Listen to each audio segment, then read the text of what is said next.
The time is 7:47, where we can be. And Mr. Dupuy, at the request of one of the board members, can we take action item G, or is this consent agenda? Or G, Just review. review, can we bring that forward at this time? Absolutely.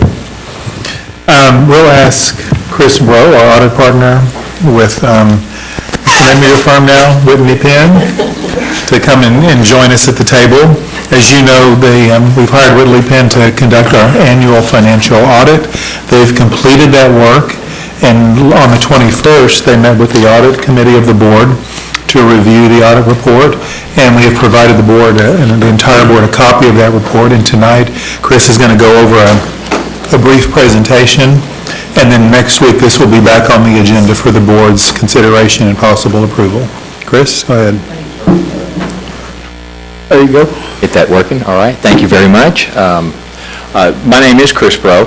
I'd like to introduce Lupe Garcia, who is the audit manager on the engagement, and he's here to keep me straight, what we talk about. You have, I believe you've received the comprehensive annual financial report and the federal single audit report electronically sometime today. These are 182 and 40-page documents, respectively. They make very good reading and are full with a lot of good information. I'm going to go over a presentation here today, kind of walk you through the highlights of those documents.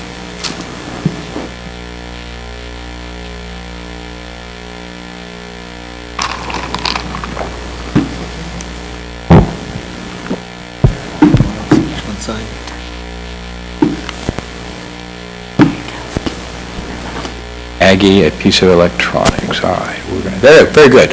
And I am your audit partner, your engagement partner. Our concurring partner on the engagement was Selena Miller, who heads up our K-12 practice. She is in the Dallas area tonight, working on another engagement.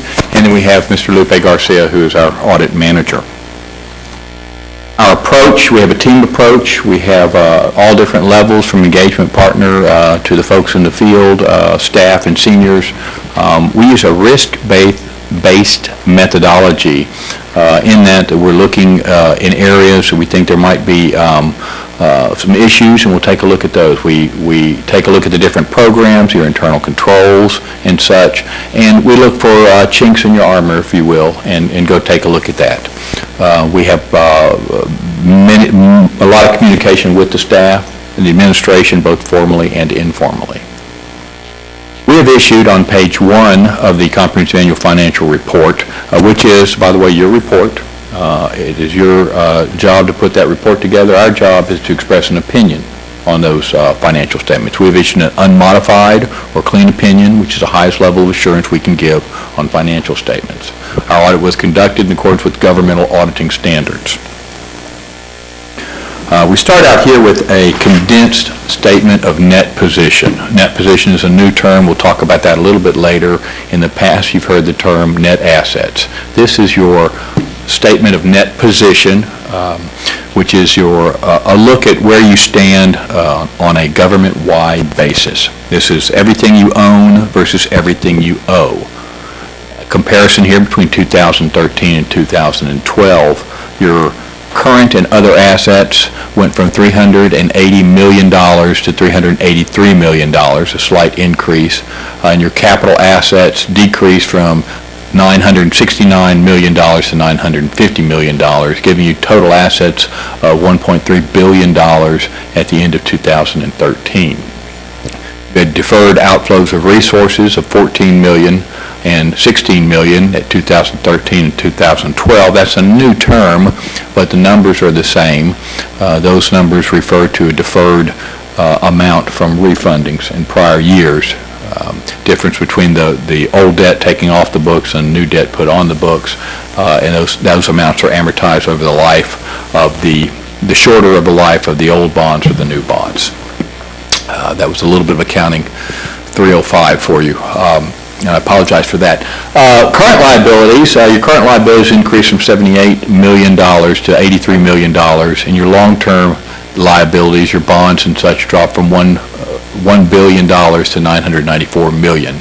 So your total liabilities dropped, and your net position, the bottom line, if you will, went from $260 million to $271 million. And that net position is made up of investment in capital assets of $64 million, and that's your total capital assets, buildings, buses, everything, less your debt that's related to that. You have restricted net position of $51 million, a slight increase from the prior year, and you have unrestricted net position of $155 million, an increase of from $138 million the previous year. Investments held by the district at year end total $316 million. $42 million of that was cash, 13%. The other 86.7%, if my math is right on that, was invested in U.S. securities, U.S. agencies, and public funds investment pools. Your portfolio weighted average maturity was 0.2 years. Analysis of your bonded debt. You began the year, as we saw earlier, with about $1 billion of bonded debt. You had some additions, some accreted interest on your debts, and you had retirements of $35 million. You ended the year with $978 million in debt, with general obligation bonds making up $892 million of that, and then deferred amounts of $86 million. These are premiums and accreted interest on long-term debt. Your ratio of net bonded debt to actual assessed value is 3.34% at year end. And here is a chart showing your debt per student in red, which is on the left side of the slide there, over the past 10 years. And then on the blue slide is your debt to value ratio. You can see right there at 3.34%. Your high year on all the debts is related to students, and total value appeared to be in about 2009. Been decreasing ever since. We've done some comparison with some area districts. You are the blue line there, and that shows your debt per student over the last 10 years. I've used 4 different comparison units, some just because they're close and some because they have some similar attributes to you, sort of fast growth. We have, I'm looking here, I apologize for being rather old, Cy-Fair is in the yellow, larger district. Katy, smaller district, is in the purple. Lamar, your neighbor, in the green. And then you have Alief ISD, which is also a neighbor. Alief ISD is not growing, and so their numbers would expect it to be lower in there. So they're on the bottom there in this ratio. The lower, of course, the better. Here's a debt ratio which compares to your debt to value. And you can see the same numbers here. You're still in the blue there. You have kept below the 4% number for a number of years. I don't believe you've been above that. All of this information is publicly available in reports and such. So you can see you're doing a good job here with those debt levels compared to some of the other fast growth school districts. Here's your statement of activities, and this is not a fund-based statement, but this is sort of an all-in statement of the activities of the district for the year. So you have $615 million. That's over $500 million in total revenues coming through. Charges for services at $27 million. Operating grants at $67 million.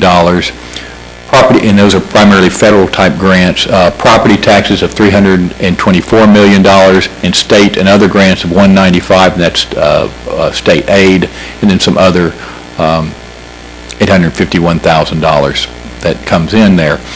Most of your expenses are going to be, of course, in the instruction area, $356 million. You have the other areas that are lined up as we see here. You had an increase in net position totaling, as we discussed earlier, of about $10.5 million. Put that in graphic form. See, most of your expenses. These are your governmental expenses, that same chart shown here. Most of your expenses are in the instructional area. And we did meet with the audit committee, went over this presentation and the report in quite some detail. And the audit committee did ask me to put function numbers on here, and I do apologize for not doing that. I'm getting the look here. Remembering it. Yes, at least I remembered. What you can see here, It's always a goal for next. it's a goal for next year, part of my corrective action plan. If we look at these, the instruction is going to be your 10 functions, 11, 12, and 13. Instructional leadership will be your 20s. Student support is your 30s. General administration is function 41. You see that's at less than 2%. Support services is at 11%, and that's function 51 through 53. That's plant, security, and data processing. We have interest expense at 6.4%. Community services, another very small fraction there. Facilities repairs and maintenance, another very small fraction after everything is capitalized. And then some intergovernmental charges, which in this case is primarily going to be your payments to the appraisal district. Fund balance comparisons for the past 2 years. This is on page 114 of your report, and this comparison, your general fund, you see your general fund went from $154 million to $170 million. You have a few items in here. Non-spendable fund balance is going to be fund balance either in prepaid expenditures or inventory. You have some commitments for capital and other expenditures for equipment. This is something that the board has committed.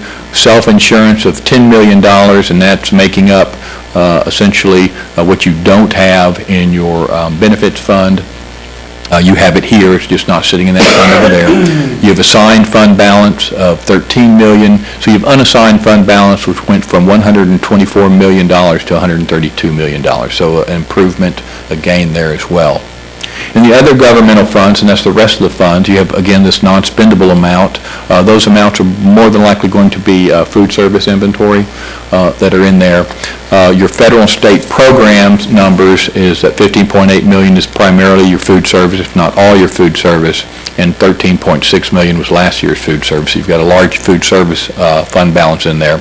Debt service remained about the same, $49 million, $49.5. Construction is the money left from bonds of $55 million. You see it's a decrease from last year. You're spending that. And then the committed fund balance is the amount not in the student activity funds, but in your campus activity funds. This is the unassigned fund balance over the last 10 years as a percentage of general fund expenditures. I believe your policy calls for, and Ms. Kelly will correct me, 30%? Calls for 30%, and you're below that number. Ideally, you'd like to be, according to policy, to be at that 30%, and you're working and getting closer to that. Just a little bit, I believe that was, I believe I calculated that about 28%. So you're in a good zone there. There's some required communications. We talked about our responsibility under generally accepted auditing standards. We talked about this before. The financial statements are the responsibility of management. Our audit was designed to be in accordance with generally accepted auditing standards to provide reasonable rather than absolute assurance that the financial statements are free of material misstatement. As part of our audit, we obtained an understanding of the internal controls sufficient to plan our audit and determine the nature and the use of testing to be performed. Significant accounting policies that you have conform with the industry. There was a statement of net position versus a statement of net assets last year. You've got a change. That's going to be disclosed in the financial statements. Just kind of talks about the changes that are implemented by the Government Accounting Standards Board, or GASB. Judgments and accounting estimates, you make, your financial statement has estimates in it. Not everything is associated with a receipt or an invoice, so you do make estimates. Some of these judgments that you have in there are the allowance for uncollectible taxes, estimated lives of assets, and incurred but not reported employee benefit claims. We feel that the administration has reasonable basis for these significant judgments and the estimates that impact the financial statements. We noted no material weaknesses or significant deficiencies in internal controls. There were no significant audit differences. I'll get back to that non-compliance, but I wanted to say something. Wanted to commend the staff, Kelly Slaxton, her folks, for the job that they did in pulling together the information. No significant audit differences, and the audit adjustments is a big deal. They've pulled together the financial statements so that we can audit them. And they've done a good job and should be commended for that work. On the non-compliance end, you have two non-compliance areas that we've reported in the report. One is an excess fund balance in the Child Nutrition Fund. This is a compliance issue. It's probably a good compliance issue to have. The rules state that you can't have more than 3 months of operating expenditures in the Child Nutrition Fund. You run the largest chain of restaurants in Fort Bend County. Your fund balance is in excess of that 3 months, and so what the federal guidelines will want you to do with this is to reinvest that money back into the project, into the restaurants, into the cafeterias, and not just hold up cash. And you have a plan to do that, and I'm satisfied that will be taken care of. The next issue is the Special Education Maintenance of Effort, and my acronym for the night is MOE, Maintenance of Effort. And I'm going to go to a graph here because it's probably easier to explain. Real simply, the maintenance of effort is the idea is that federal funds are to supplement and not supplant local and state money. And so the idea is that that the money you spent last year locally, you'll spend next year locally, and you won't take the federal money you won't use the federal money to take the place of your local money. Okay, so the federal money is on top of and not in lieu of your local money that you spent. And so this is a chart here showing some trends. So I can look over here where everyone else is looking. I'm not hitting with a laser. This blue line down here, your local funds. This next batch here is your state funds. This group is your SHARs, or the SHARs monies that you get in. And then you have your IDEA B, your special ed money here in the green. That has been about $10 million every year. We have a couple, I don't want to get into a great bunch of detail, but we kind of go by biennium and biennium. This biennium right here, you were spending about the same amount of money. You did have more students, more children here. You cut down the amount you spent in 2010 and 2011, but that was a formula change at the state, and the state took that over. State money and local money all works the same. When we hit in the 2012 and 2013 year, if you remember this last biennium, we had big cuts in the state budget, and so you cut cost. And when you did cut cost, you spent less on the special education money here. And so that brought down, this SHARS money came in to the calculations, which wasn't in there before, and counted against you as well. If I show you here, we have basically, get that little working here, this amount right here graphically represents the maintenance of effort shortfall that we had on these 2 years, and the money that that has been set aside in either fund balance or disclosed in your financial statement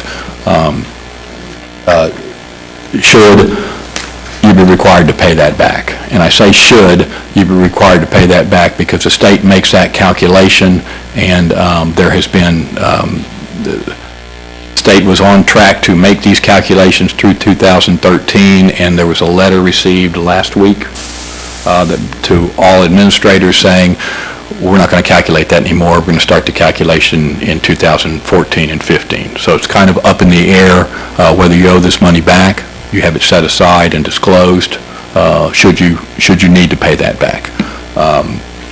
Right now, we don't know exactly what's going to go on with this. It would appear that they're not going to make you pay that money back. Thompson Horton, the law firm, is meeting with the TEA to get some clarification on that on behalf of districts around the state. And so that'll come out, and we'll figure out how that works out. But right now, you've got money set aside to pay that back. Kelly has, in great detail, has a sort of a timeline of communications with the state and such that'll work that out. With that, other required communications, we had no disagreements with management. We were unaware of management consulting with other accountants, getting second opinions.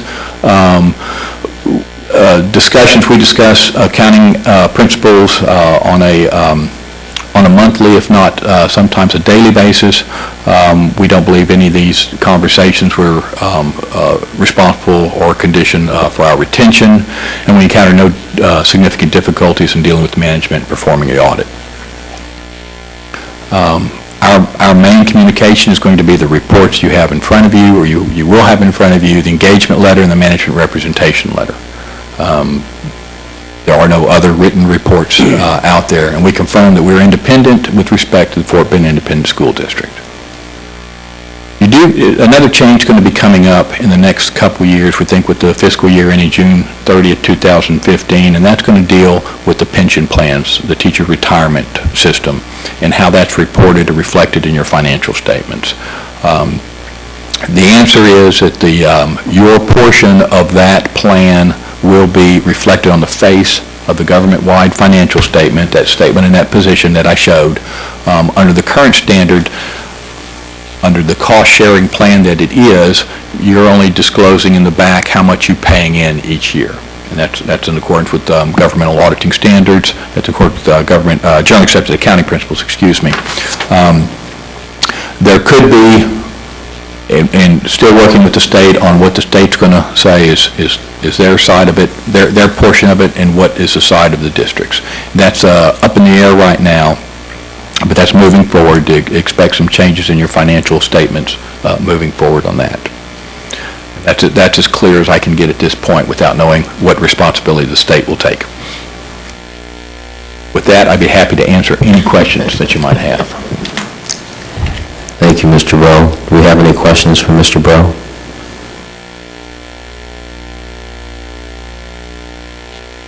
Mr. Rosenthal.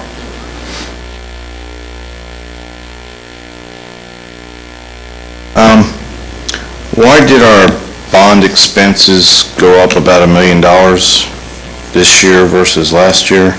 Our debt service? Is that because we paid that little refinancing deal, or? Are you looking at the fund balance? Yes. That's a great question, sir. This particular schedule shows not your expenses, and I went from expenses to this now. This is the fund balance. This is what's left over. And so you grew almost $1 million in your debt service fund. Thank you. I have a question, Mr. Rowe, for you and Ms. Schlacks, and that is our annual budget's roughly $480 million, I believe. And our monthly expense is about $40 million a month on average. That would be correct.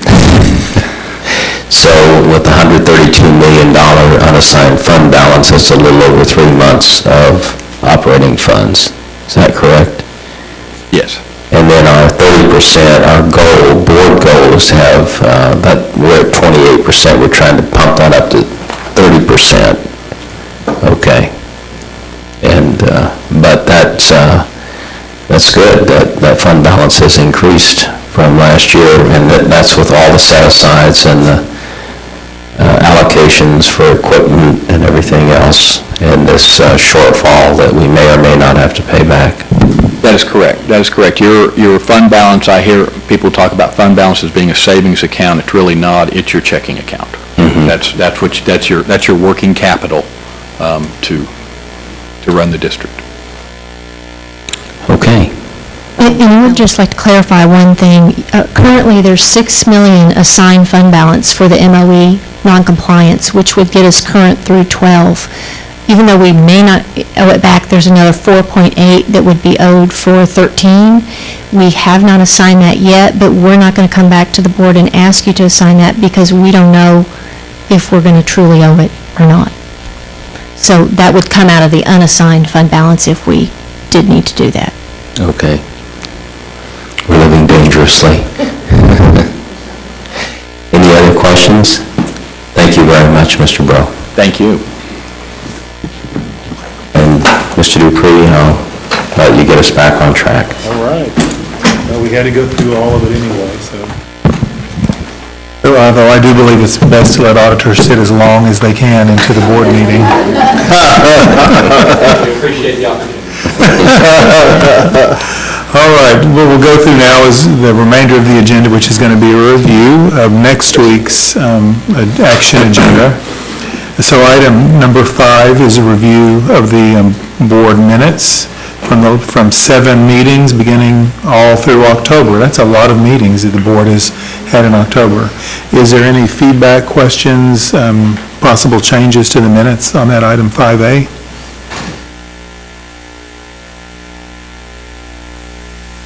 All right, if there are none, then we will go on to item 5B. Kelly, if you'll join us at the table again to talk about the donations in excess of $10,000, please.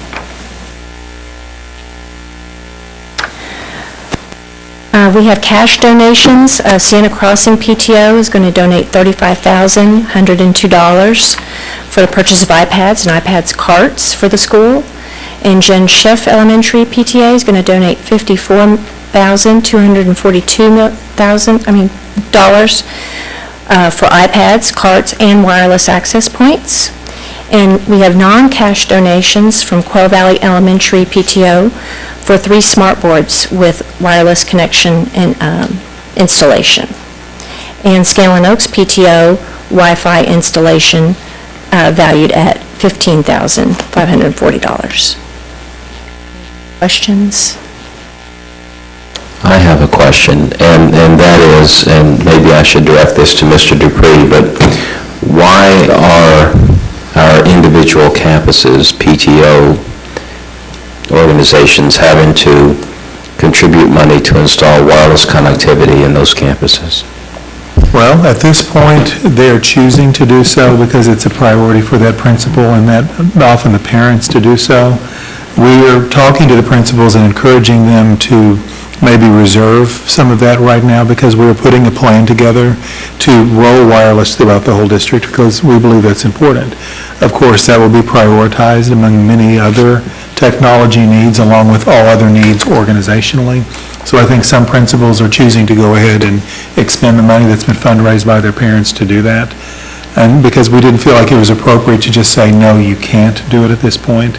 Because if they've worked hard, and frankly, some of these donations, this is not like a one-time effort by the PTO. Some of these PTOs have been saving this money for years to do this work. And so our goal is that we want to be able to provide the basic, we want to be able to determine what the baseline is going to be in our organization, and the district provides that. And that we're not asking parents to do this kind of thing anymore, where the parents can fundraise for items that are over and above. But we believe we need just a base level of parity among our schools to ensure equitable access for all students. That's not happening today, but we're in that transitional window right now where some are still doing it, and we hope to get them out of that business before long. Very well.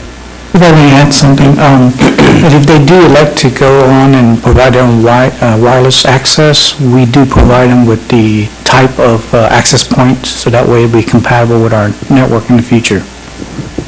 Okay. Mrs. Bailey? I was going to ask about technical support. The PTAs are asking to purchase these, but are we going to have to allocate any of our tech specialists to help them out? Yes, ma'am. We will be supporting them because anything donated to the district belongs to the district, so therefore we support them. That's the reason why we provide them with the specifications, to make sure that they are compatible with our network and our environment. Okay, just would like to make sure our tech ed specialists are allocated equitably, but I can't pronounce, because I am hearing from other campuses, a lot of tech issues that are not being addressed. And I would just like to make sure we're prioritizing correctly. Does that make sense? We are, and we do have a plan. Basically, they regularly visit the campus. Used to be, it was assigned, so therefore it's very difficult for them to get around to all the campus. Nowadays, we do provide a regular schedule of visits to every campus, make sure that we address all the technical issues. In part, this, as you know, we're still in a significantly transitional period. And so I think we're developing those systems, and over time, hopefully you'll hear some of those concerns go away. For those tech specialists, are those our original iAchieve? Where did they, again, I'm still hazy. You can just provide it in a Board of Trustee update. Okay? You don't have to answer it here. It's just All right. what those 12 are doing.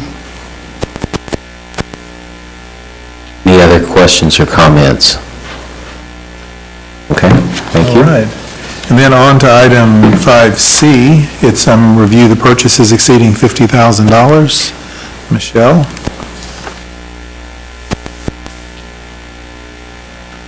Good evening. We have two procurement efforts that we're bringing forward this month. The first one is vehicle paint and body works and related services. The significant factor in this procurement is that obviously we have two very different fleets of vehicles with the yellow fleet and our standard fleet. We received full responses, and you'll see the attachment with the evaluation. We are doing a dual award, or recommending a dual award for Apollo Paint and Body for the standard fleet and Mechanics Plus Auto Repair for the bus fleet. The evaluations are there for you. If you have any additional questions, I'll be happy to answer them related to this first procurement effort. Any questions or comments? Mrs. Bailey? Can you clarify where it says number of vendors contacted by FBISD notification system? It says 215. Are these all vendors that can provide this, or is this just everyone? In our database that notifies vendors when procurement efforts are released, there's a specific category for transportation. So our system automatically notifies all transportation vendors. It doesn't necessarily mean that they can all respond. It just simply means that they all have signed up for that category to be notified when the appropriate solicitation is released. Okay, moving on to the second procurement effort, physical education, athletics, supplies, equipment, and related items.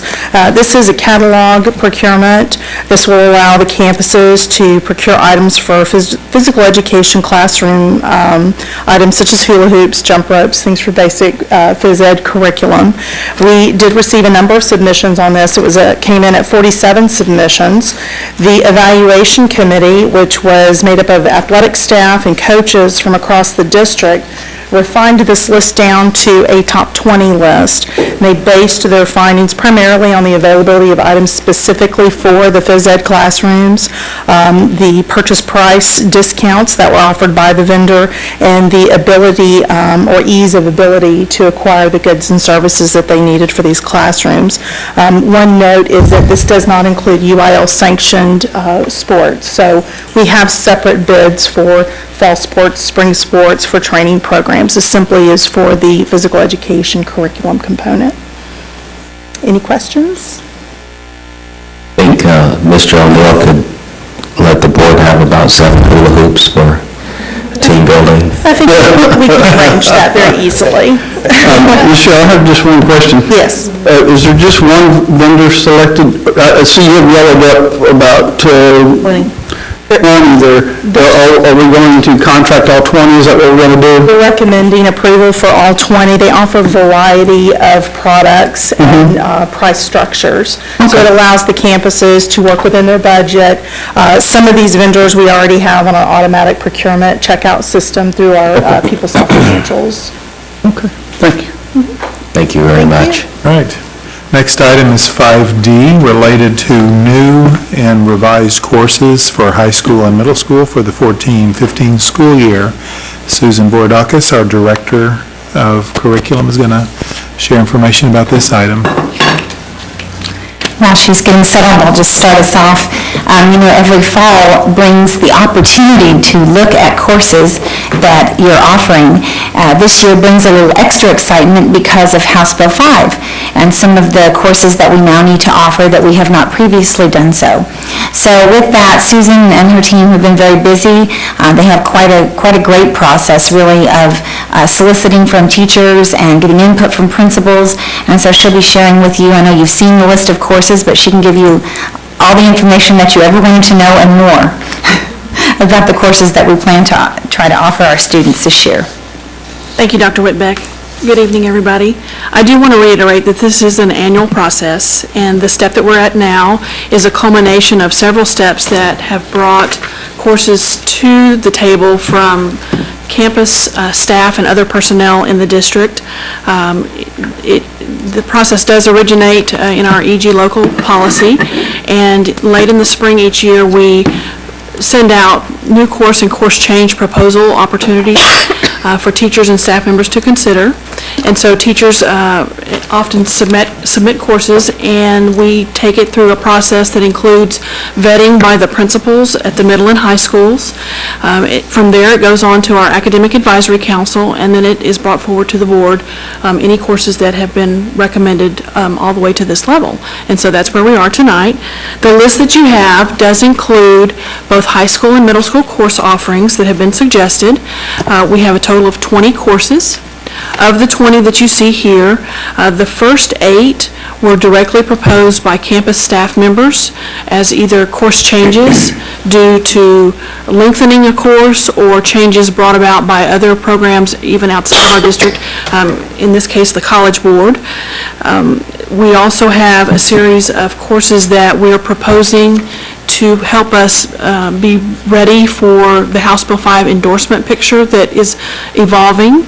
And then we have some courses that we want to bring in at the middle school level as well. And these courses are a combination of academic courses as well as CTE courses. So my friend Dr. Garcia is here to help address those as well. And we'll be glad to take any questions that you have at this time. We have any questions for Ms. Wardakis? Mr. Rosenthal? Oh, yeah. In the write-up, it says that some of the input was from community members. I guess I don't really remember seeing anything offered to the community for input. That would be through our Academic Advisory Council. We have community members that are part of that body, and they were present last week when we took these courses forward to the council. Is there a way to make that a little more transparent so that additional community members might be able to have some input on that? I think I may have mentioned that before. I have some issues with some of these courses.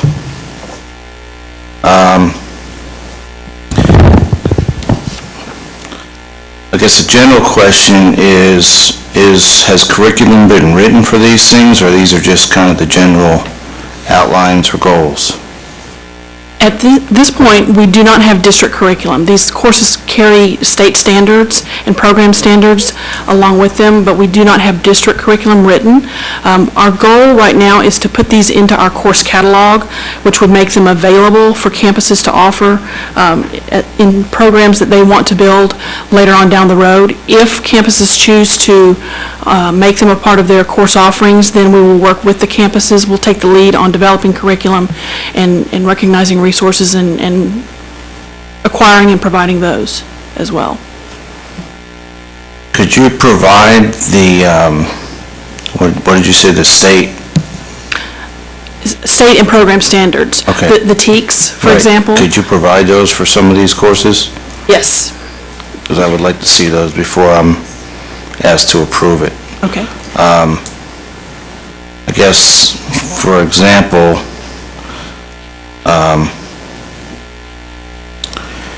the Principles of Government and Public Administration class, I'd be interested to know what the general TEKS or proposed curriculum, what textbooks you might be thinking of using for that. Are you going to use, Howard Zinn's, People's History or something like that kids ought to be reading, like this.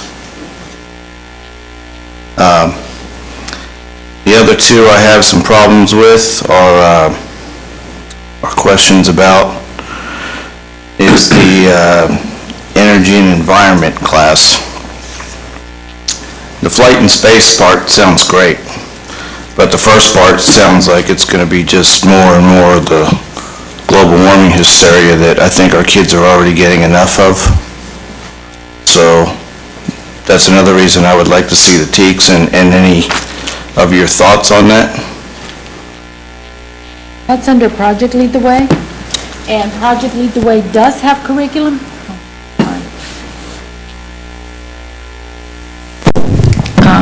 It has a very prescriptive, very rigorous, high standards curriculum that comes with it, and required training of teachers. So of the CTE courses that we're also put forth, that we have to develop the curriculum for, these three Project Lead the Way are not such courses. Now, this is a new initiative or that we bring forth to you, but they're certainly not new courses. They are very powerful. They're all over the country, especially in North Texas. They lead all the way up to, they're the precursors of the STEM courses that go into high school. They are endorsed by a lot of STEM organizations, and they provide tremendous scholarships for our kids that have gone through the course curriculum for these courses. Okay, I would like to see the curriculum on those That would be fine. and what they focus on, because like I said, we don't need any more of the, steering kids towards the politicalization of science. Oh, wait, I'm talking about the second and third ones. I don't have any problem with the Gateway to Technology 1. I think that's great. oh, and the environmental aspect of it, okay. That would be fine. We will certainly bring that forth to you. Great. Thank you. Any other questions or comments? Susan, so all of these courses, if they're passed, would not be available at all high schools, is that correct? It's by the initial interest level? Right. They could be available at every high school, but it would be the principal's prerogative through his CBLT and student interest through surveys and whatnot to determine which courses they would actually want to offer. So we wouldn't every child wouldn't see the same course selection? It's possible, yes. I don't know how I feel about that. I'm not quite sure. How do they know if they don't see it, that they might not be interested, or do they send this out ahead of time if they don't have I get not making a class. You can't have two kids in a class and that work, but I just want to be sure that the students have the opportunity to have an opinion, one way or the other, and that they're all at least introduced to that idea of it. Is that how it's done, through the survey first? And that's one of the things, yes, one of the things that we're really working on this year, especially with the House Bill 5 endorsements coming forward, is doing surveying of our students on the campuses to determine interests in particular endorsement areas, which would then play into particular courses that we would use to build those programs or continue to enhance those programs. So that would follow along with, I guess, an interest level with the endorsements as well, so you'd know which areas where those courses need to be available? Yes, ma'am. Let me just add just another part to that, and we just went through the process with Willow Ridge High School, and what we're doing is, the logical sequence for us to go through the process of course selection is to first administer an interest inventory to students, which we have. It's called the Explore, which I've discussed with you all before in the 8th grade. We did the plan in the 9th grade, and then we have some other assessments that students take online. Then we gather all that information, and just to show you what we did with Willow Ridge is we gather all the information where the largest amounts of interest were, then we compare it to job availability, both in the area and in the country. Then we communicate that with the students and with the principal. So then that the principal understands that, for instance, let's just say the medical field, that really came up pretty high with your students. So we look at the courses, we want to put them on the course selection card. That doesn't still mean they're going to make. We still have to have those 12 to 15 kids in those classes. But the logical sequence is for us to do an interest inventory first, communicate with the students, communicate with the parents.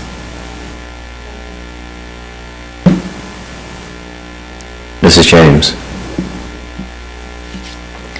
Okay, so let me just clarify something. You're saying that these courses, as all our courses, are in the course selection guide, the newspaper, or it's online, so if it's not, if they don't have a paper copy, it's in Skyward.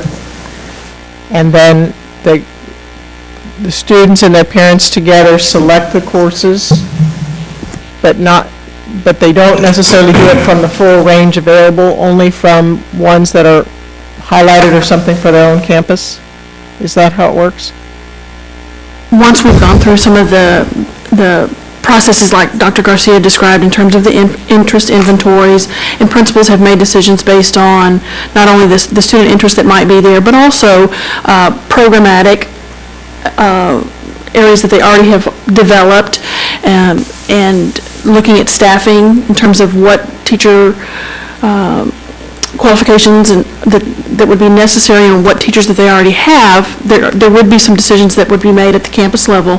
And so certain courses may not appear on one campus's course selection sheet as compared to another campus based on those decisions. Okay, and are these course selection sheets pieces of paper, or are they electronic? Both, actually. Okay, so it's sort of a campus-by-campus system, and I guess that's something we're working on fixing. So it's the same everywhere. And I'm using terminology that dates me, actually, because that's what it was when I was last on a campus. Okay, so just to be specific on this one course here that says it's an emergency medical technician course offered at Hightower High School only, that's only offered at Hightower High School no matter what. Yes, let me address that for you. That is a course that was submitted by Mrs. Holmes, who is part of the medical academy there. And Mrs. Holmes, as well as 3 other teachers there, are certified, and they have an interest in expanding the course offerings within the medical academy.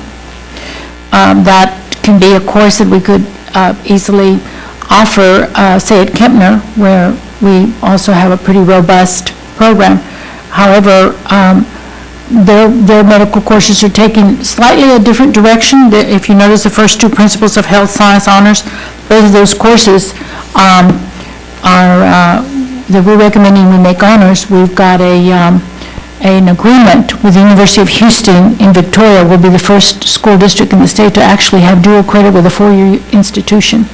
So every campus, that we want to offer everything to them. I like to say every campus has their own DNA and community interests and student interests, and so they kind of look at that interest that the kids have and want to nurture it and expand it. And so even though they're both medical fields, they're going in slightly a different direction. Okay, so these principles of health science courses are only going to be at Kempner? Or they're going to be available everywhere? Well, right now, I would say that the ones that were submitted by Ms. Holmes would be at Kempner. We do meet with the principals regularly, and every principal, PAL principal, has had a list of these courses. We've talked about it to see where the interest is, to see if they would like to offer them. We would not be keeping any from them if a principal said, this is what I want. One of the things with the endorsements in House Bill 5 that we're really working on is expanding our offerings at every single campus for the introductory course to these career clusters, so that every student gets a flavor and a feel and an awareness of what that cluster actually entails, so that then that interest begins to build. Okay, so I guess what I'm trying to get at is that I really would like for there to be equitable opportunity at all of our campuses for whatever kids are interested in studying and pursuing. And I'm not sure how. I think it's great if we offer these courses and they're in the course selection guide and kids can express interest. And I understand it's a personnel problem to try to work all that out, but I'd like to think of some creative ways that we can overcome that barrier, because it's not fair to our kids that just because they live in one neighborhood, they can take that class, and if they live in a different neighborhood, they can't. And so I'd just like to encourage us to think differently about how to provide kids with the things they're interested in, if that's the route we're going. And if we can't make our scope so wide, then we have to say, okay, these are the things we can do, and these are the things we can do at every campus, not just some things over here and some things over here, and if you're in this academy, if you're in this program, or if you happen to be zoned to this high school, or whatever. So that's what I'm going for, is something that's equitable across the whole system. So I think that's good. I also have, if I might, I have two other comments. One is, I liked the course that was the physics AP courses. I can't find those on there here now. But one of the problems that is difficult for students who are involved in extracurricular activities is that they have trouble participating in those AP science courses because they can't stay for the late lab that goes on into the evening. So it precludes them from signing up if they're in band or a sport or anything like that. So I think that that's nice, because I noticed that these particular courses don't have that requirement for the evening. So I think that that's a very good addition, and I think in some of the other science fields we should consider a similar concept to encourage kids to take more advanced science. And then my last question, well, I actually have two more. One is on the college algebra readiness course.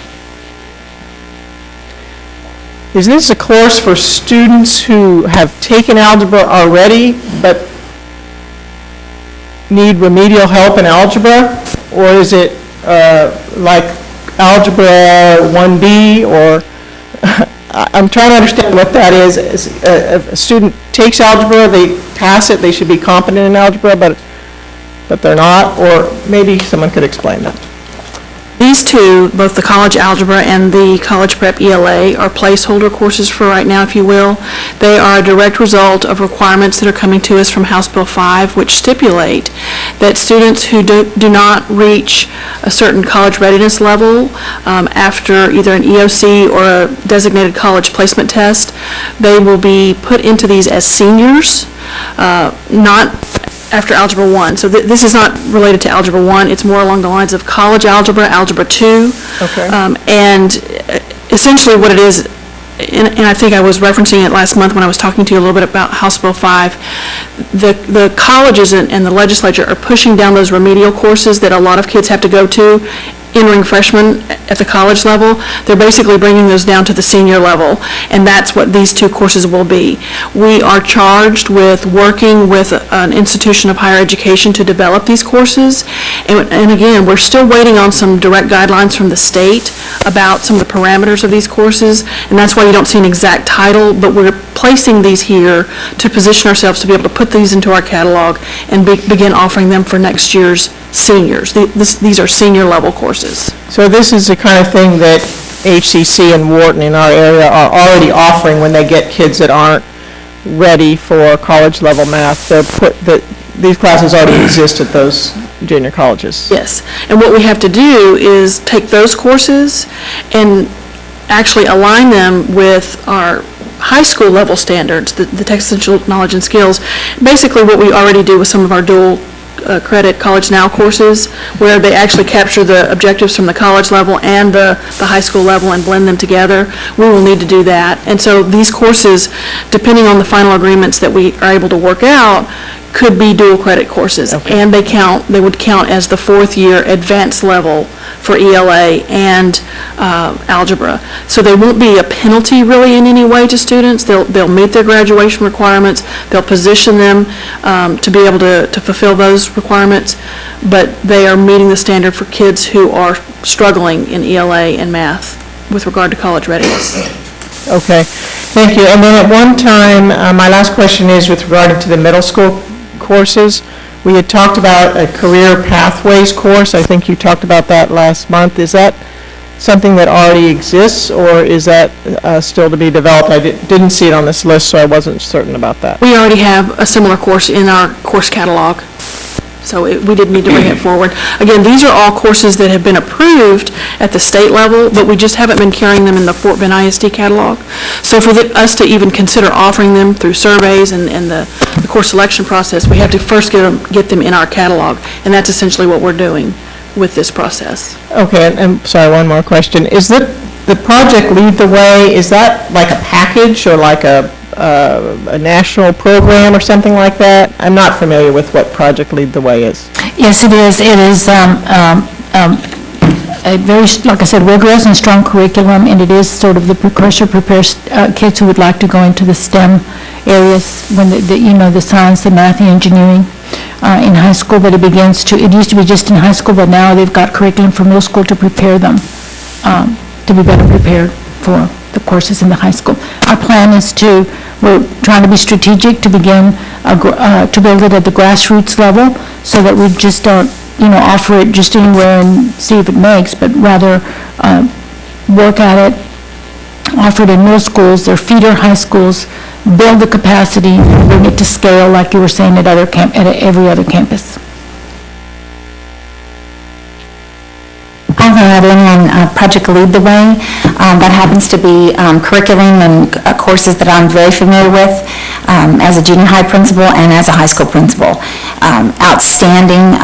The challenge is making sure you have quality teachers that are certified in math and science who can deliver at the level you wish to be, but I would recommend it to any student. I've watched it firsthand numerous times, and I brought it into my former district last year. I'm very much a believer that it's an outstanding way for students to get a lot of exposure, particularly if they have an inclination toward engineering. Those students for sure, but really any science and math. So very good. Mrs. Bailey? Getting back to the Project Lead the Way, I was really excited about these 3 courses.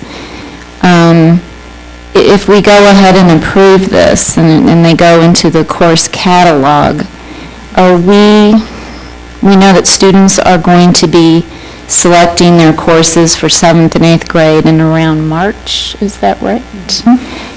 I don't know if we even be able to offer these courses for their selection by March, getting the teachers. And what I'm worried about is actually going back to Grail's remark. I would not want to see this done at just the GT Academy. So I would hope that we would get a lot of principals on board with this. I know there are a lot of students that would be excited about these in 7th and 8th grades for all middle schools, not just one. So I'm just hoping that we promote them. Yes, we were very pleased, allowed, that when we brought it forth to the principals, just by natural, where the cards fell, that we have 4 middle school principals that are very excited, and the next step is to meet with their feeder high schools. But it was interesting that we had what I call sort of a middle school that's pretty strong, Title I school they're interested, a middle-of-the-road school, and one that's been doing a lot with robotics. So we had a pretty good cross-section. And no, not the GT Academy, but that's because they have a lot of other things there already. Any other questions? Just one. Mr. Albright? I see your new course collections. Here's what I was looking for that I didn't get to see. I didn't see any new possible course offerings for the CAPE program. Yes. The brand new ones are, of course, the 2 medical ones that you saw at the bottom of the second page, the emergency medical technician, the basic level. Okay. And the next page, all of those are CT courses. They probably the next page, it continues there. And then on the principles of transportation, distribution, logistics, energy, power, all of those courses, all the way up to the college algebra readiness, are all CTE courses. They've undergone some tremendous name changes, that may be why you don't recognize them, but biomedical technology, all those courses that used to fall under, what we would think of as science are now really falling under what we call the CTE. CTE is becoming a very high-powered kind of industry with those needs. As a matter of fact, some of our medical courses we're hearing are going to be moved into, like healthcare science will be moved into more what I call an M-STEM, medical and science, technology, because you can't separate the two anymore. So we're changing tremendously. We're moving away from thinking that steady hand and a scalpel is all it takes. You really do need a lot of technology and equipment and things like that to be a top-notch surgeon. Thank you. Steady hand's still good, though. Yes, we always want that, don't we? Okay, thank you very much. Thank you. All right, next up, we've got item 5E, that's a review the proposed contract for a college and career planning platform. And Dr. Whitbeck's going to discuss that this evening. Yes, I get the honor of sort of summarizing all the work that we've been doing for trying to present the recommendation for the Naviance program that's been obviously in front of you for quite some time now. Basically, I wanted to just highlight a few things. There's no PowerPoint, nothing fancy, but a few things that are probably of importance for the decision that you have ahead of you. It's been a year-long process, long certainly before I got here, that many staff members have been working as a team to analyze various products out there and to meet about how we handle House Bill 5 and several other things. They have spent that year researching, talking to other districts, conducting an RFP. And all of those things were sort of motivated by a few powerful outside forces. House Bill 5, requiring additional endorsements and keeping track of that. A CCR advisory team that Ms. Garcia led, and they recommended in their team that the district find some sort of a program to get everyone on the same page regarding the four-year plans. The PBMAS audit that you saw is talking to us very clearly about personal graduation plans and four-year plans for students. We were found to be deficit in that area.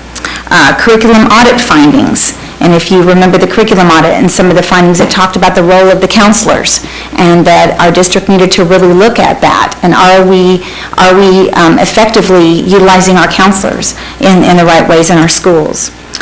And then lastly, more of a personal observation, I think our new administration has come in and we are looking and we are working and collaborating, and as we're doing that, we're seeing that we have a need for consistency, a need for some systems to strengthen the work that's going on out in the trenches.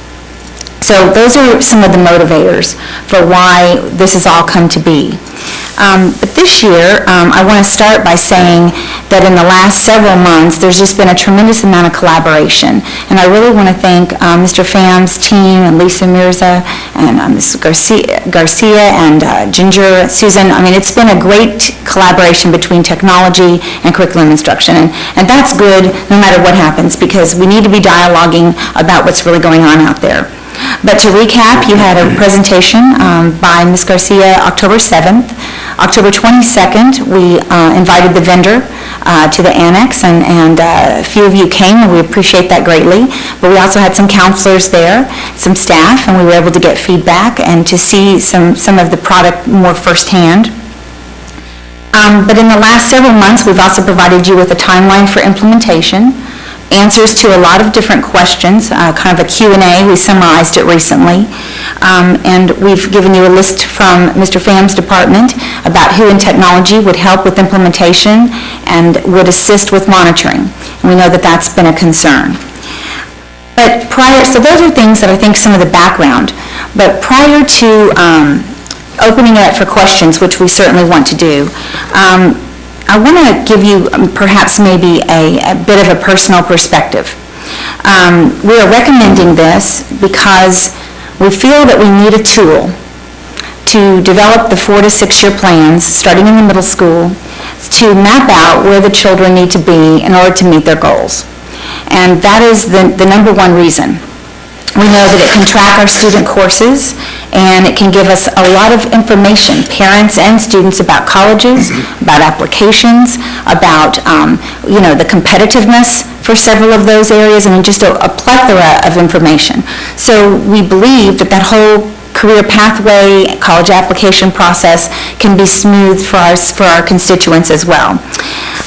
But it will allow our counselors to have a tool that allows them the consistency, and after they're trained, we expect a dip in that. There's always a little stress when you get trained in something, but after that training, we would expect that their job would be able to work easier and smoother because they have a tool, instead of looking at a piece of paper or a screen and looking at another screen to get the data that says, did you pass the STAR, did you pass the EOC, what did you get on your PSAT, and having to find that information, plug it in, and then figure out where to go from there.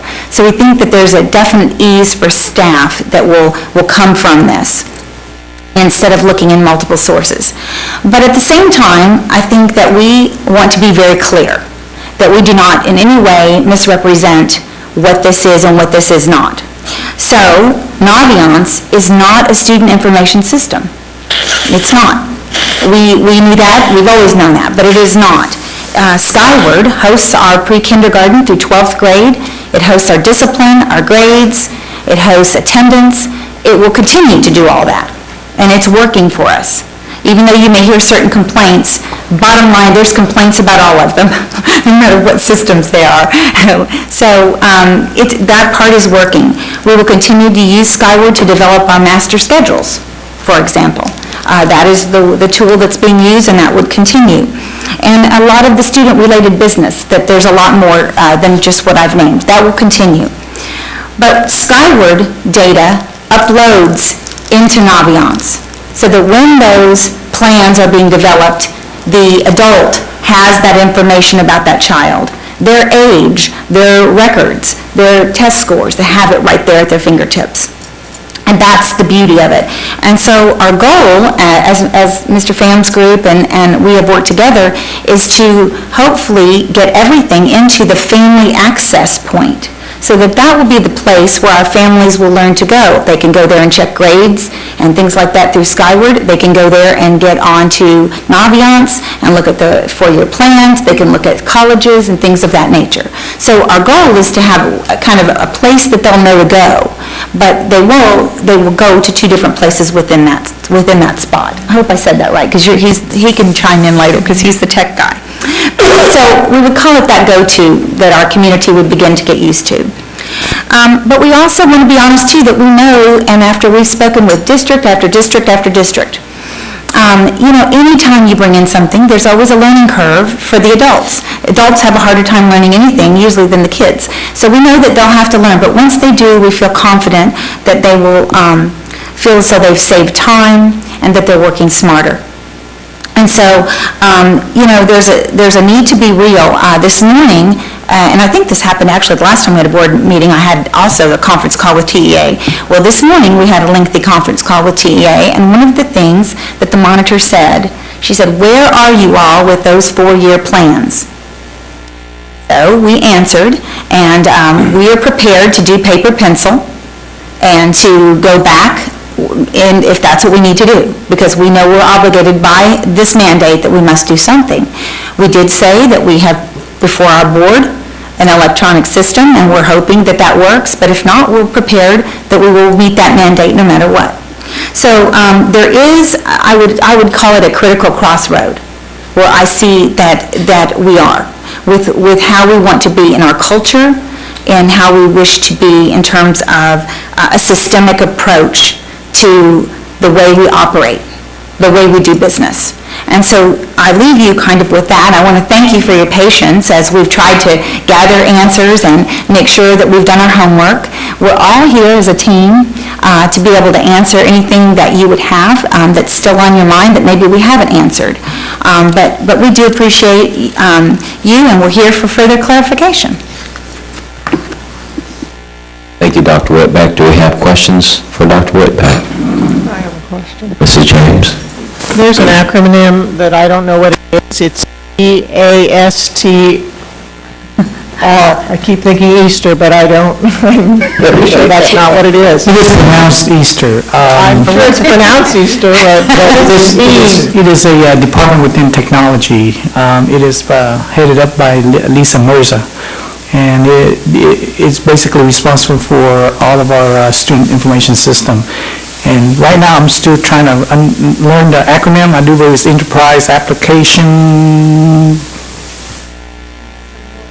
support. Support, training, and reporting. There you go. It's enterprise applications, support, training, and reporting. So it's kind of a mouthful, so we shortened that. Yeah, I can see, that's a whole line on a piece of paper. Okay, so then my other question is, Dr. Whitbeck, do you feel you've got a good implementation plan for this Naviance program?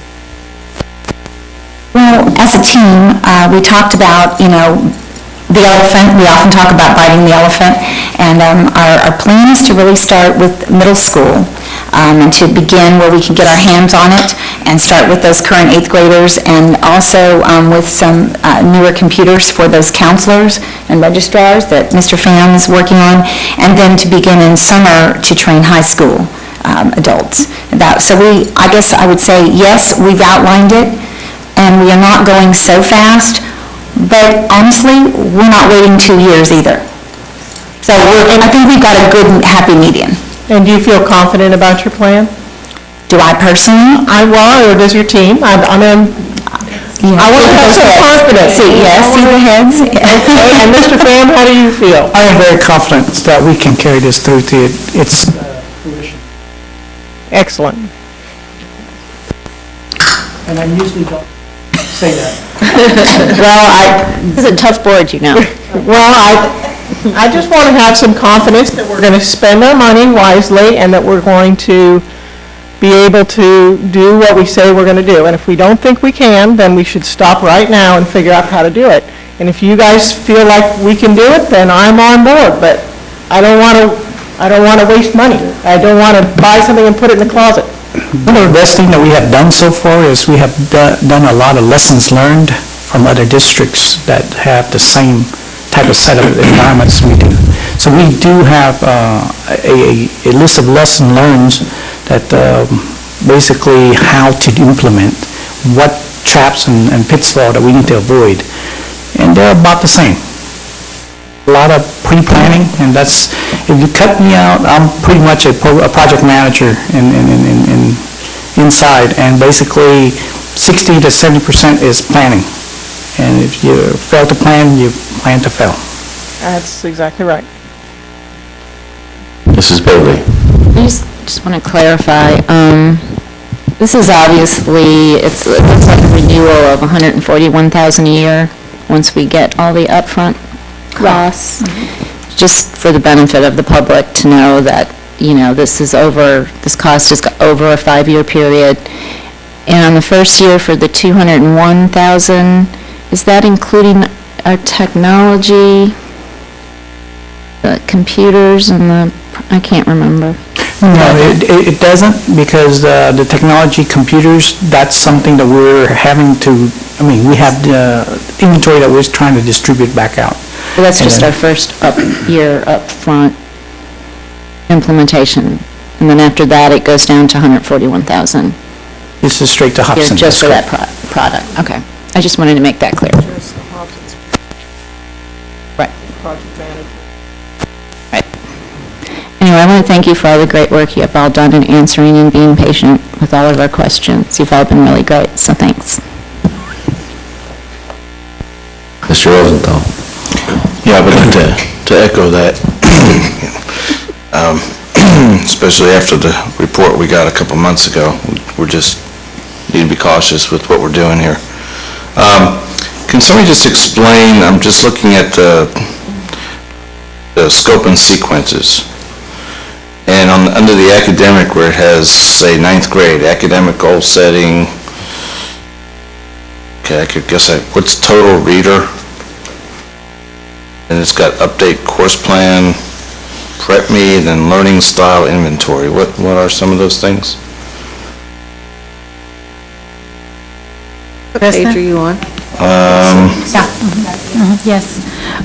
In the 9th grade, one of the, and this goes hand in hand with the development and guidance that we are trying to do for students, what we want to do early on in the 9th grade is they refer to it the way you have. This is just their lingo. My lingo is skills for high school success. And where we go in and we work with the students about what is their learning style, and we give them a learning styles inventory. How do they learn best? And we need to go into all those different, auditory and all those kinds of ways that students learn. And the goal setting really takes place with what they envision their first report card to look like. What would you like to set some goals for yourself? Many times, if this is done prior to during the first 9 weeks, they haven't finished the first 9 weeks.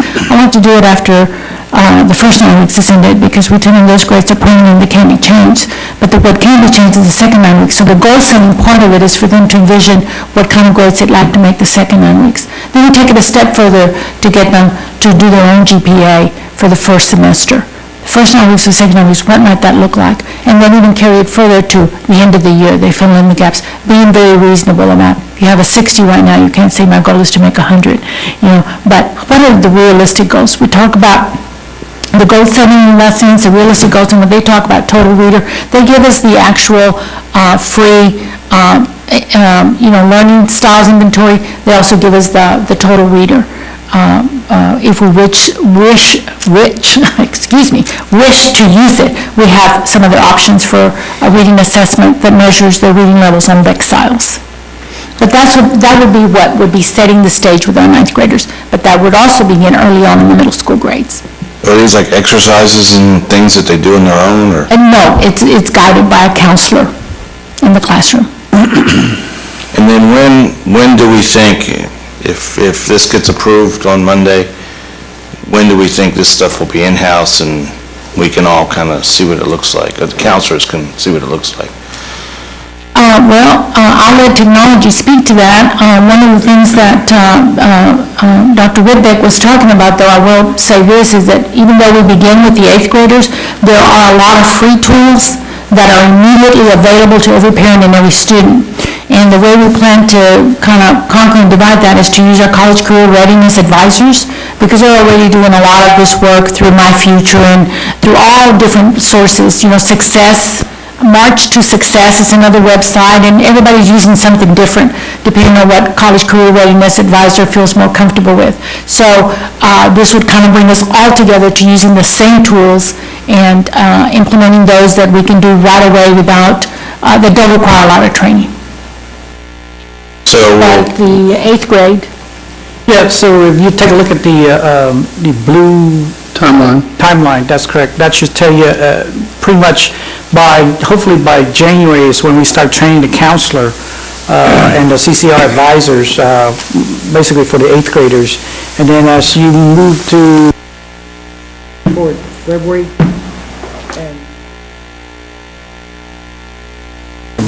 Right, yeah. Exactly, yes, sir.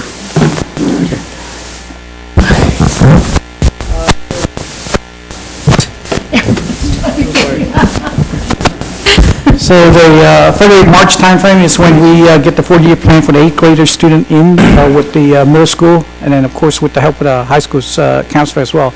And hopefully, by the time it's all said and done, we're looking at May is when we're, looking at rollout to the 8th grader, and then starting in the summer of 2014 is when we start training the high school counselor. Do that. So next fall, Is when looks like at least students will, kind of get a chance to, all students from 6 on up will get a chance to.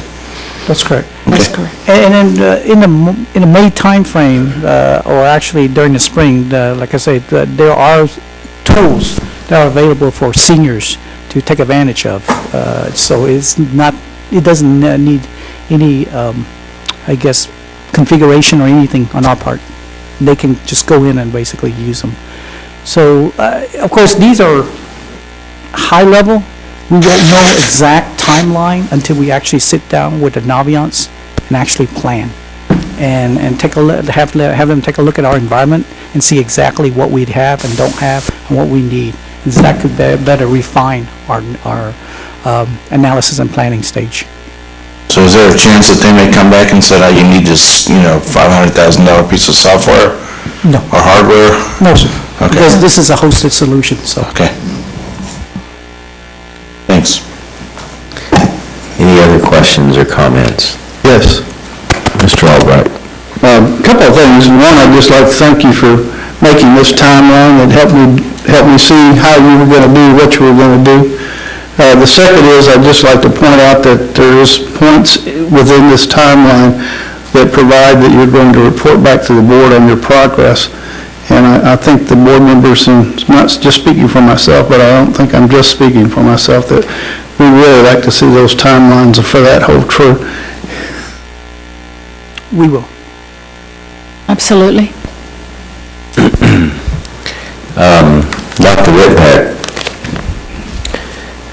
I'm looking at this and I'm understanding that we want to use this in grades 6 through 12.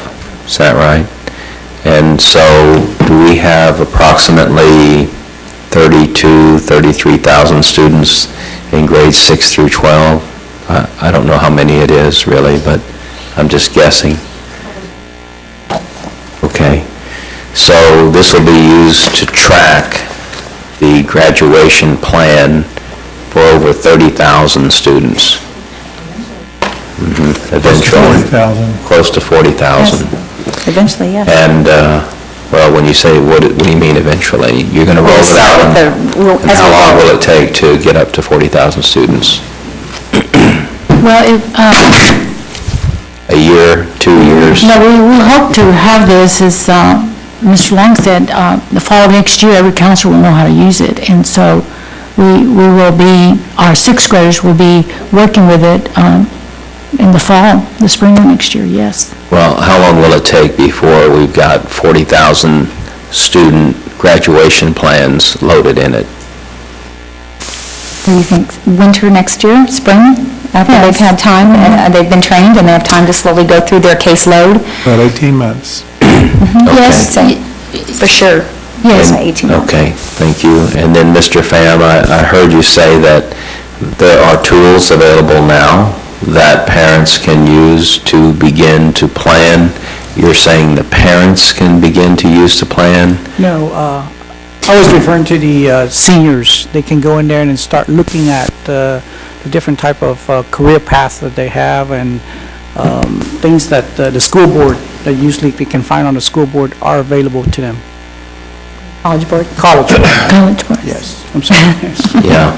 I don't know why anybody would want to be on the school board. But I haven't figured that out. There are a lot of search engines so that parents can sit and work with students. At the demonstration, we had a parent there who is using the system with her child because they're in a private school and they bought the system. And she was talking about the scattergrams, how good they were for her to be able to see the SAT scores of most kids that are going to a particular institution and compare them with her daughter's SAT scores, things like that. So there are things parents will be able to use right away.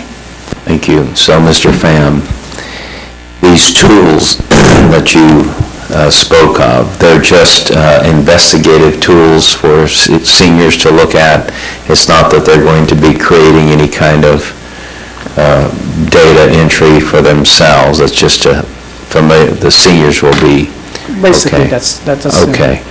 The College Board, if you're familiar with the College Board, they usually have a profile that the kids put it in, and then it allows them to do type of career plans or college search and things like that.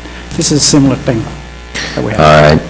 And so I'm understanding that this is part of this is coming about by House Bill 5 and some statutory requirements, and I heard you say we're ready to do this by hand if necessary, or we would like to use this. And we heard Mrs. Holmbaum speak earlier on a previous program that it seems that we need more personnel to help in the special ed and recording some additional requirements and statutory requirements.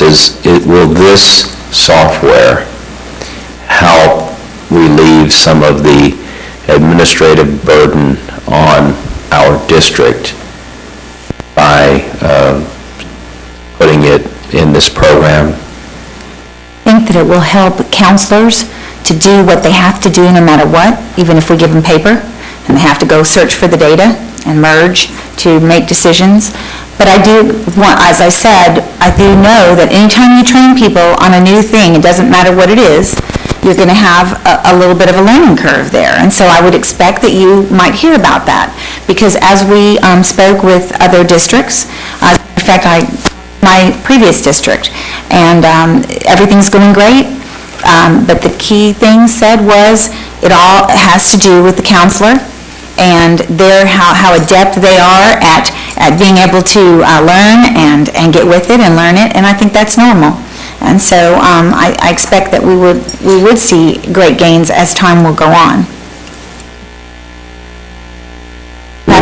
Do we have plans in place to train the counselors? Yes, we do. Yes, we do. All right. And then I think following up, making sure that their equipment that they use personally for school business is some of the best and fastest and works well, and Mr. Pham's committed to that. I think that's huge, because if you have a program but it's going so slowly that it frustrates you, then you're not going to feel very good about it. You're going to be, upset about it. And it's not really the program, it's could be the hardware. So I think there's a good, like I said, a good communication amongst all of us about all these tools that we need to make sure are in place. Now, if you're asking about staffing, like with special education, I think that it is very real and very, very correct for you to expect that there will be some recommendations coming your way in that area. We see a deficit there, and we know that we're analyzing it. As a matter of fact, this morning when I met with Dawn, I told her that after she meets her November 22nd deadline, the next thing I want her to do is to analyze where the department is and what we need to look at in order to get the work done the way it needs to get done. So that's her next step. In the area of counseling, I would not say that at this point that you should expect to see a large number of recommendations coming that way. There's a few. Yes. There's certainly a few that we know of already without getting further and without jumping into your area of looking at staffing formulas. But I don't think you'll see it at a level like you might see it in special education. Does that make sense? My question was really, is this software going to help productivity? And Yes. the answer is maybe in the future, after the counselors get trained, and we can expect different outcomes or different comments from them, and I'm really not sure what your answer is. My answer is absolutely yes. Yes. I just am trying to be very Great. realistic that I think adult learning sometimes takes a bit of they have to learn it. That's all I Yes, wanna I am see. very confident that there will be a time saver. Yes. Okay, thank you. Just to follow up on that, and I know you said that they would be trained in the summer, and, oftentimes teachers are trained in the summer, and then a month later, or 6 weeks later, they actually need to use that training. And so what kind of support are you going to be able to offer them on a really day-to-day basis initially? I can just see that some counselors are going to need it, some may not. You're right, they're going to feel real comfortable, but they have to know, and we have to know, that they're going to have that training available, that someone's going to answer the phone in that department when it rings at a help desk or whatever, and that there's going to be someone that may have to come out to their campus and assist, because 2 weeks or whatever training in the summer, August is a long way from June. We will come up with an operational model to support this. Because right now, to tell you the honest truth, I have never used it, so I won't know exactly what operational needs require of it. I know that part of Hobson's projected cost is to have someone here to basically consult with us and support us. And they do have a 24/7, I do believe that's what they said, support model. And so if our help desk is the right answer, then Lisa and I will work out a model to best support this new software. How many people in Lisa's department will be trained on this software? About 3 to 4 staff members. And Well, that- like I said, we have to wait until we actually see it in action and what are the moving parts that we need to address. And for example, during the 8th grade counselor rollout, we can pretty much flush that out to see what type of question. Perhaps an online computer-based training or video might be sufficient. We don't know.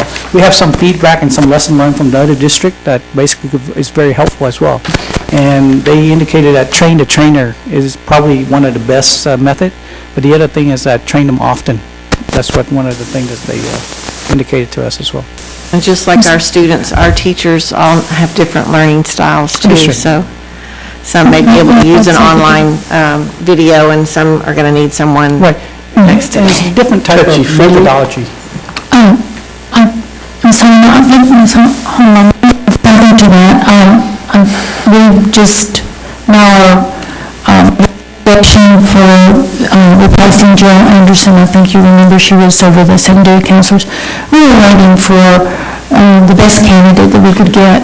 And in the course of the interview, when we were interviewing one of the people that applied, we found out if we offer her the job, she's coming, but she is the go-to person in HISD for an audience, which was like, oh, wow. She is at Carnegie Vanguard right now, and all the counselors in the district actually call her. She's a go-to person. She's what I call a guru, so that was kind of almost like, we weren't looking for that, but wow, that's incredible to have as well. So we're going to provide as much support to every counselor as possible, and she's not just going to be over by herself with the secondary counselors. I still am going to play a very major role and very hands-on with the high school end of it, because that's sort of my specialty too, so. I do believe that in front of you, you should have attachment 1, number 5. That is our first estimate of what it needs in order to support it. So it may reduce or it may grow from there. We don't know until we actually implement the system. Okay, thank you. Any other questions? All right, thank you very much. All right, the next item is 5F, and this one should be brief with Mr. Spears regarding PDOS appraisers. Well, good deal, good evening. So we have 4 new additional administrators to add to the appraisers list for 2013-2014. Lawrence Cousin Jr., Tasha Hamilton, Marilyn Parker, and Tamika Taylor. Questions on that? Very routine. All right. Well done, Mr. Spears. We've already considered item 5G, and so it's on to 5H. I'm going to ask Kelly to come up and talk to you about the possible pay adjustment. Thank you.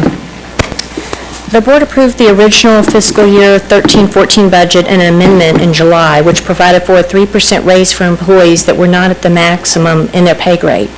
After further review, we're presenting for your consideration the possible approval of a budget amendment for the general fund and the child nutrition fund to give raises to employees that were at the maximum in their pay grade. This affects approximately 200 staff members, mostly paraprofessional and auxiliary. The general fund budget expenses would be increased by $148,891 and would be offset by an increase in state funding. The child nutrition fund budget would be increased by $896. And although that this pay increase would be effective for the 11-15 pay period, that payroll, we were finalizing that this Friday. So if the board approved this next Monday, it would have to be on a future check, and we would have that be on the 12-15 paychecks, because we're actually already in the middle of our 11-30 payroll because hourly people are paid 2 weeks in arrears. So right now, they're already inputting time from 10/28 through November the 10th. So that adjustment would be on the 12/15 paycheck.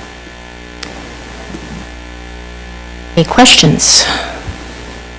I'm sorry, go ahead. It would be in full, the back, the arrears, and the new would be on the 12/15. Right, from that 11/15, yeah. Well, and let me clarify to make sure we're all speaking the same language on that. We originally had put in the document that it would be retroactive back to the beginning of their pay cycle, but after consultation with the attorney, we realized we cannot do that. So it's got to begin as of 11/15. So we gave you a revised document tonight that changed that language. Okay. So it would be effective as of the date it's approved, and then going forward only. We're not able to pay individuals for time that they have already worked and been paid for.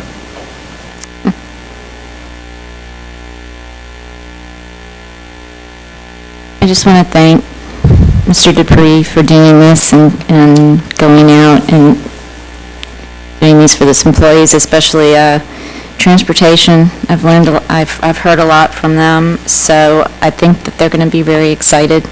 And just thank you very much for doing that. Well, it took all of us, it's one of those things, we've got, as I mentioned earlier, we've got some very effective communication channels going on. The chat with Charles has been very beneficial, but everyone on this team is responding to many, many emails from staff who are excited about a new transparency and open communication. And we've been hearing about this for a while. We've been working on it for a while, so we appreciate the board's support in considering this kind of adjustment for our staff as well. Okay.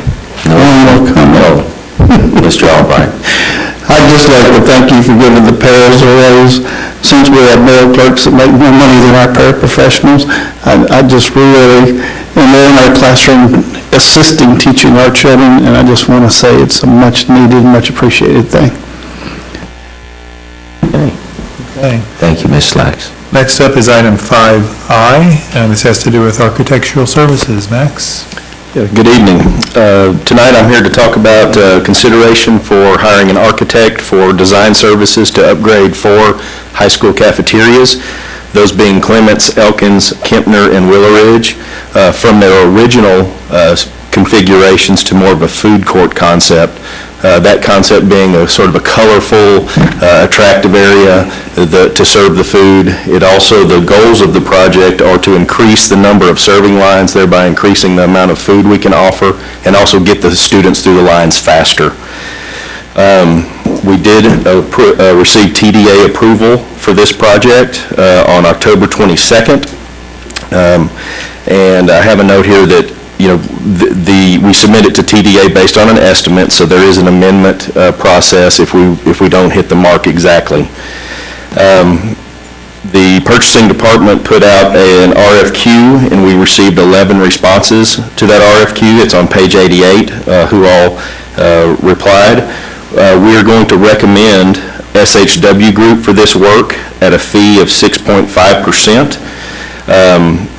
The fee will be reviewed and adjusted at the time of construction, when the construction contract's brought forward to approval. So we're rolling the dice. In other words, if it comes in less than our estimate, we make out, and if it comes in more than our estimate, we pay the architect what we owe them. One thing on page 86 that would be new to this process that I'm kind of excited about, because what we're going to try to do is in December. I know that's a quick turnaround because those items are actually due this week, so we would be putting a placeholder in until we got the documents in. But we're going to want to have the board consider approval of schematic design. Now, what that does for us, what it does for staff is it sort of affirms and gives us the notice to proceed officially. And what it does for the board is it gives y'all a clear idea of the scope of the project and gives us a starting point also. So we're all on the same page where we're starting from and where we're trying to get to. Also on page 86, you see the schedule. It's pretty aggressive. If we were to get approval in November, we would again try to turn around a schematic design in December, and then next time you would see us would be in March for the approval of the construction contract. And the reason we're trying to do this so quickly is that there is a lead time on some of this larger kitchen and serving equipment, and we want to make sure we hit those pieces of the schedule. And then we would try to wrap this thing up August 15th before school starts in the fall. So that's my presentation. Are there questions? Mr. Rosenthal? This is all coming out of Ms. Gale's budget, right? Yes, yes, sir. Caught that one quick, didn't you? Yes, sir, and I can speak to that. Ms. Slacks and Gail did provide me some numbers today. Of course, y'all approved, and we appreciate y'all approving the Child Nutrition Department renovations. Those were at $2.8 million. And then this project, by the time we put a contingency on it, and also it could be some environmental work that we need to do in advance of the project. Between the two projects, we would have about a $7.2 million worth of food service projects, and so we would use the excess fund balance, and then we would run into the 3 months operating by about 20%. And why I bring that up and why I think that's important is we have some things coming down the line. Obviously, we want to replenish that 3 months supply, and so getting to when that number would be replenished is a little harder because there is a mandatory food increase this year that will play into this equation. And so the goal would be to, this coming year, to play into the equation of how we reimburse this. So I just wanted to bring that up and to let y'all know that we are aware of that fund balance, where it is. I hope I didn't just open up something that You said food increase or meal price increase? I'm sorry, yes, sir, meal price increase. What are we looking at this time? I don't have those details in front of me. I just know that's out there. Federal government's making Right, it. not a Fort Bend ISD sponsored increase. It would be something we'd be required to do. I'm sure it'll be in a timely. Write to Mr. Obama, ask him. But I did want to get that out because it's out there. Any other questions for Mr. Cleaver? Thank you very much, Mr. Cleaver. We also have a easement request that Max is going to share briefly. Yes, sir. I don't think I'll be quite as quick as Kermit, but I'll give it a shot. The district owns land in Riverstone, and MUD 128 has requested about a .1396 acre sanitary sewer easement. That easement is depicted on page, yes ma'am, thank you, 97 of your board book. The easement document does define the minimum depth of future utility lines and provides us reasonable use of the easement for fencing driveways and utility connections for any future school that might be constructed on that site. Again, on page 96, 97, it's pretty straightforward. It's about a 10-foot wide easement on the western edge of the property abutting the future Winding Waters Boulevard. And just as a side note, one of the things my office does is we get plats from municipalities, and in the last week, we've seen another almost 750 plats come across for this area of Riverstone. So they are, I think everyone's sort of getting their paperwork in order to start turning some dirt. So, here's my question. I know what they get, now what do we get? I believe we get $1. I'm sorry, that is correct. What's the upside of us doing? The upside of it is being the good neighbor, and we're gonna have use their services when we eventually put a school in there. Oh, so we might need them, is what you're saying? Yes, sir. Yes, sir. I can understand that. Any other questions for Mr. Cleaver? Thank you, Mr. Cleaver. Oh, did you have one, Mrs. Benny? Okay. Thank you, Mr. Cleaver. You're welcome. Okay. And the last item is a board item related to general counsel. The board had a board council review committee, and we interviewed 3 firms, Rogers, Morrison, Grover, Thompson and Horton, Walsh, Anderson, Gallegos, Green, and Trevino. And based upon Mrs. Bailey, Mr. Albright, Mr. Rosenthal, and myself, we recommended that the committee is presenting Rogers, Morrison, Grover for consideration as board council. Anyone have any questions? Okay. Any other comments, Mr. Dupree? No, sir, that is the last item on the agenda. We have a motion to adjourn. Motion adjourned? Second. All in favor, say aye. Aye. Thank you.